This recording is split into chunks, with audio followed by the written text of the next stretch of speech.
Folks, we're here at Mindset Summit, and it is here in Las Vegas. I'm sitting here with Pavan, my dear friend.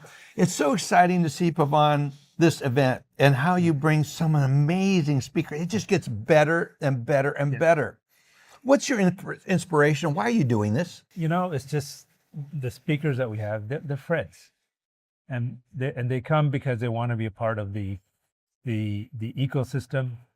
I don't know, ecosystem, the right word. They want to be a part of Well, the I think that's vision. actually a very good ecosystem because Right. what's at the core of who you are?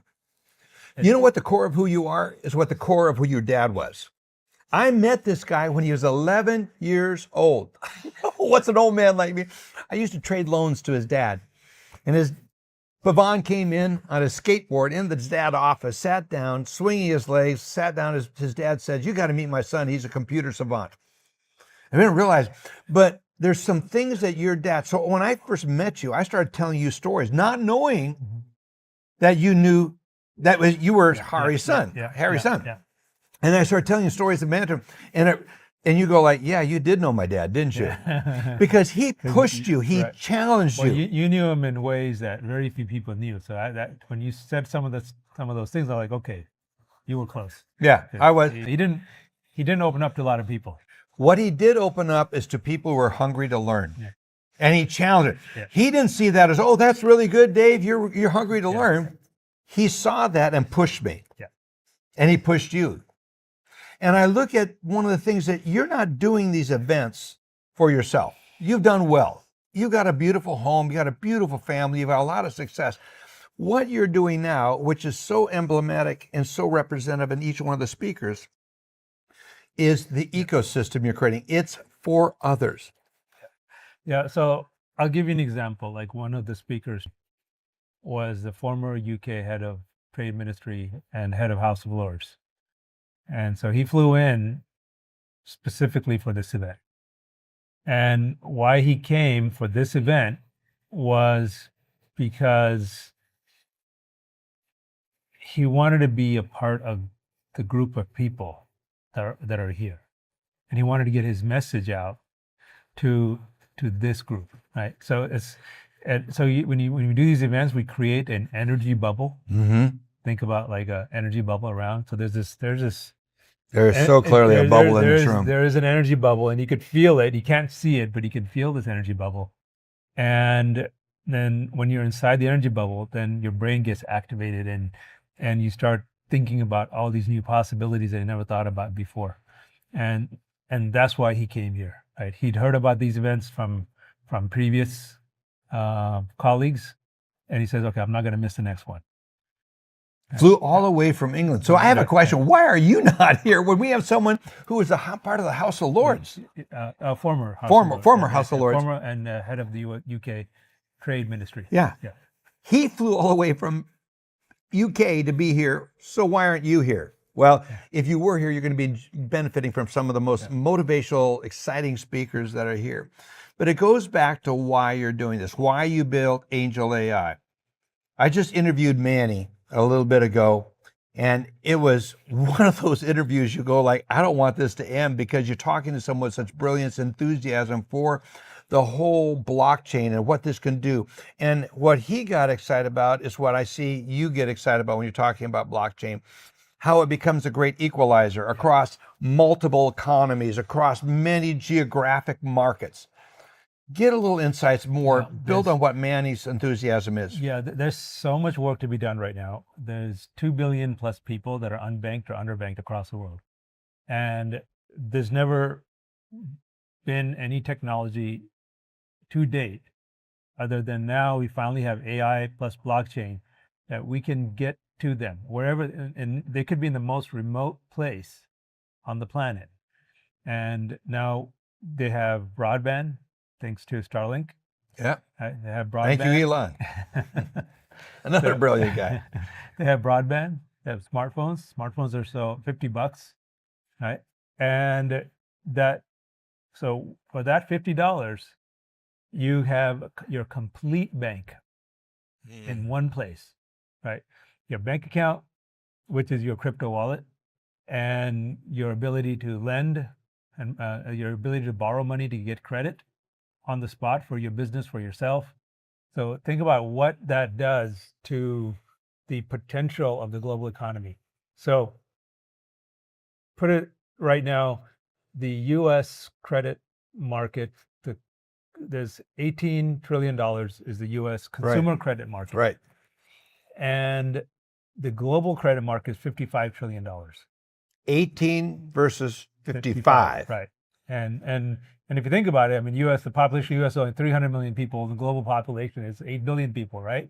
You would think that the global credit market should be something like $3,000 trillion, not, it should be at least 1,000 times more. Yeah. But it's not. And the reason is because there's such a massive last mile problem. Right? And When you say a last mile problem, explain what you mean by that. it means, it means you're in a rural area and in a village, and the nearest bank branch is, 1 day's hike away. Right. So how do you get credit? How do you get banking services? Right. But if you have a decentralized wallet, if you have AI on your smartphone, you have you're the best banker in the world at your fingertips. You can trade services. I mean, you look at all the things that are going on out there. Right. So imagine you're in some rural part of the world. You have some small farm or business or whatever, right? And you need to borrow $100 to buy the seeds for the next round of planting, right? And how do they get that $100 right now? They don't, and then they starve. Yeah. And that's what that propagates poverty, right? Instead, you click on your smartphone, you put in the request, you get the approval, get the loan approval, and the money drops into your wallet, decentralized wallet, all happening instantaneously. Yeah. Now you got that money, you can then go and tell your AI to go and bid for the lowest cost seeds. Right? You make that trade, those tokens are transferred, and now you bought the seeds. For the first time, this opens up commerce at another level across the globe. Exactly. It's so many people, billions of people. When you don't have access to banking, you don't have access to them. You don't have upward mobility. Yep. Right. You cannot get the basics, right? The fundamentals of what you need to grow your life. Okay. And that problem is finally solved. So imagine what it's going to do to the world economy. Right. The world economy is on the precipice of just exploding. I mean, 100-fold. I think that's when I was talking to David a little bit earlier about the potential of where this could be going. You talked to the number of the speakers. I think there's a general enthusiasm here. There's a general anticipation that the best truly lies ahead. Yes, exactly. And because it's a productivity problem. When 2 billion people are unbanked, that means they want to work, but they can't work. And when they want to work, and not just work, they want to contribute. Yeah, they have products and services that we can't find anywhere else at a price. It's really a microfinancing opportunity that's brought to blockchain, which is going to start accelerating. Where do you see this going 10, 15 years out? Oh, forget 10 years out. I mean, let's just look at the next couple of years. Next couple of years. I mean, $15 trillion are being added to the global economy. The global economy is by the end of the decade, right? And if you that's $3 trillion a year, right? And the U.S. is basically the epicenter of AI, and then the epicenter of blockchain, right? So we're gonna get most of that. We're gonna get most of that lift. And $3 trillion, right? And to put it in perspective, that's 10% of our national debt. Right? Wow. So we could wipe out our national debt 10% a year. Wow. Just through productivity. Extraordinary. Right? Extraordinary. So that's why it's so exciting. That's why we're on the verge of this thing. This thing is, Right. And it means people all around the world, billions of people all around the world who are unbanked or underbanked, right? They suddenly now have a new meaning and purpose in life, and they're productive and new sources of income. Right. And they can complete their projects, they can complete their dreams. This has a huge social, economic, as well as potential government changing implications. Massive government, and we want, as Americans, we want the American exceptionalism, right? principles of open enterprise, of mutual respect, right? These are the foundations of American exceptionalism. We want those values to be the underpinning of global commerce. And if it's American-built AI that is managing the credit process, right? Then when credit is lent based on those values, then we have extended American exceptionalism globally. And that The American dream can go out beyond American right. shores. Yes. So I'll put it in another perspective.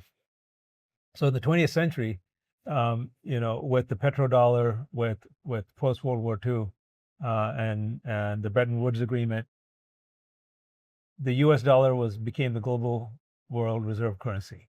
Yeah. Right. But there's only roughly $3 trillion of currency in U.S. dollars in circulation. Okay, but global debt is close to $300 trillion. Right. So being the world reserve currency, it's a drop in the bucket when really what you want to be is the global credit reserve currency. Okay. So if we can if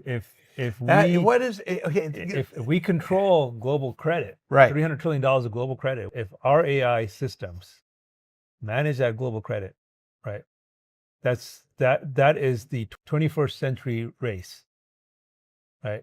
We can't keep fighting yesterday's battle. The 21st century race is to be the reserve currency for global credit. Is that doable? Absolutely. It takes tech. You need the two main technologies that exist in that is made in America and led by America, AI and blockchain. We have those. A lot of people complain about American exceptionalism.